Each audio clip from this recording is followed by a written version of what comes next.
one of Africa's premier sports video podcasts, the Three Quarters Podcast. As usual, remember to jump onto the hashtag Road to Japan to support the Kenya Simbas as they're still looking to qualify for the Rugby World Cup in 2019 in Japan. I'm Tamima Duffield. And I'm Ngara Kamuya. So, Kenya's slated to play the British Army, Namibia, Loftus 200. I know a lot of people were wondering who the hell are they? And Romania before they go for the Repecharge in Marseille. So, dates are Wednesday, October 17th against the British Army. Then we've got Sunday, October 21st against Namibia, who we lost 53-28 to in it was 53, in the Gold Cup, which just recently concluded. And then on Sunday, 28th October, we play against the semi-pro side, which everyone is wondering, who are these guys? So they're from SA's Blue Bulls. So yes, that is where they are from. Don't stop wondering. And then, yes, of course, we've got the last one, which won't be in Nairobi, on November the 3rd against Romania, who are ranked 17th in the world rankings. So how do you think? What do you think of these matches in the sense that, like, when you look at world rankings, we've got Hong Kong at 27th, Canada at 23rd, we've got Kenya at 28th, and Germany at 29th. So those are the matches that we're going to have for the Repecharge. What do you think of the build-up matches to that tournament? Namibia and Romania should be good matches, primarily because they are ranked above Kenya in the world rankings. Romania, as you've said, it's 17th. And Namibia last I checked should be about 20 or 21, which is still higher than the guys who are going for the Repecharge. So all in all, I think it should be a good tune-up. It should be a good tune-up for the Kenya Simbas before they face off against Canada, against Hong Kong, against Germany. And I think they can actually beat these teams because the truth in the fact of the matter is at the tail end of 2016, when the rankings were done, the Simbas were actually 22nd in the world, so it's a possibility they can be able to beat these guys, and the tune-up matches should serve as a good platform preparation for the Repecharge. I just think about the British Army. I think that one is going to be good from a physicality standpoint. That's exactly what I was going to say. I was waiting for you, and I'm like, I think, I totally agree with that in the sense that, yes, they've been doing their a lot of their strength and conditioning there with the guys from the British Army, but these guys are just on a whole other level, and that is their life. So I think that would be very good just to test where the boys are before they, moving forward. Before they go to face off those three teams, at the Repecharge. So it's going to be good from a physicality standpoint versus British Army.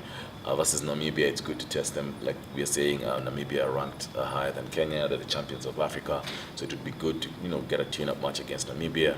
Loftus 200, just another addition for those guys who don't know the Blue Bulls. The stadium they play in Pretoria is called the Loftus Versfeld. So if you didn't put your 2 and 2 together, now you know why they're associated with the Blue Bulls. So they're a semi-pro side, but at the same time, it's a team from South Africa. It's going to be quality opposition. Definitely. Yeah, I believe it should be testing. It's going to be testing for the Simbas. There's a couple of things to highlight, though.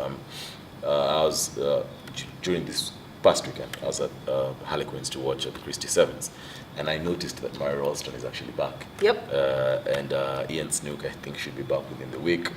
The guys are having gym sessions, I think Monday, Wednesday, Friday, and Saturday. I've been told that now the Sevens quartet has already linked up with them. Samuel H is there.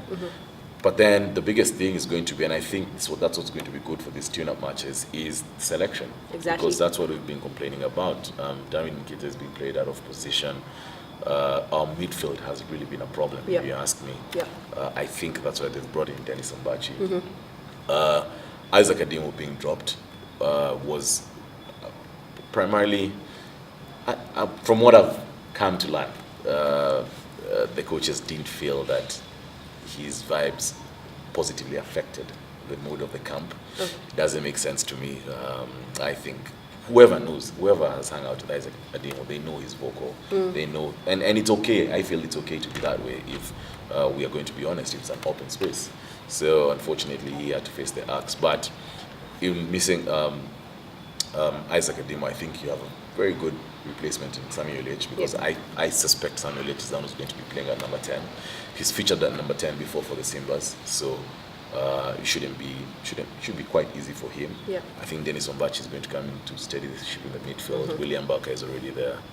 So yeah, it's definitely going to be an interesting one, and I'm looking forward to seeing what the Simbas do. My only issue is that I think these games are happening too close to the Repecharge. Definitely. I mean, there's only a few days separating the last day of the Repecharge matches and the actual, start of the Repecharge. Yeah. I'm like, will they be able to rest? I mean, I know, yes, you want to hit the ground running, but how close is too close? Yes. Because, I mean, obviously it's very evident, and I'm sure, Ian Snook and the rest of the tech bench have realized that we need to get the right pairing in the middle.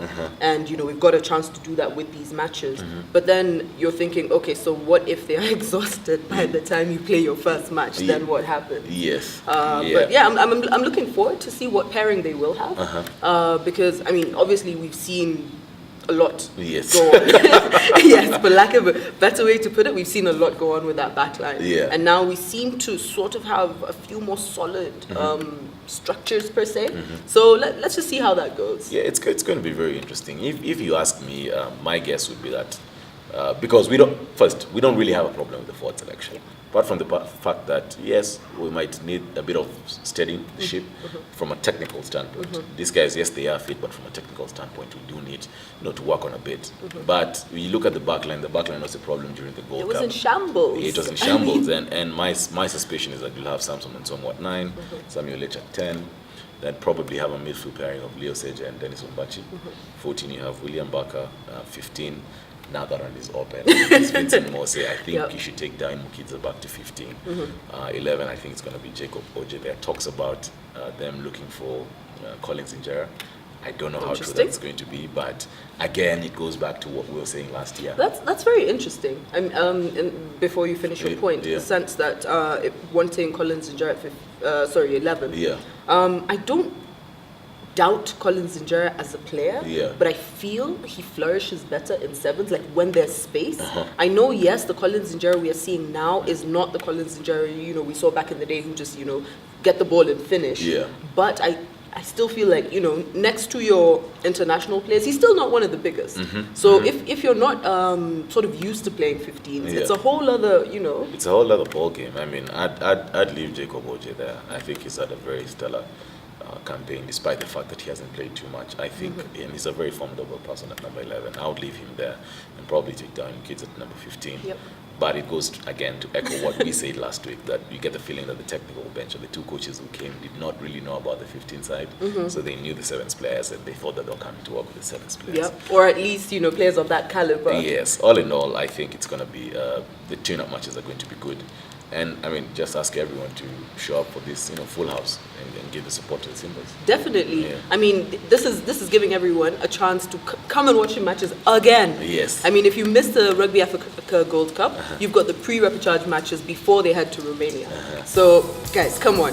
I mean, what more can you do to show your support for the boys? That's true. Yep. Yeah. So, what do you think, though? I mean, this is just interesting. It is. Yes. So what do you guys think? Let us know. We're on social media. You can follow us on Instagram, like our page on Facebook, and subscribe to our YouTube channel. I'm Denima Duffield. And I'm Nara Kamuya. See you in part 2.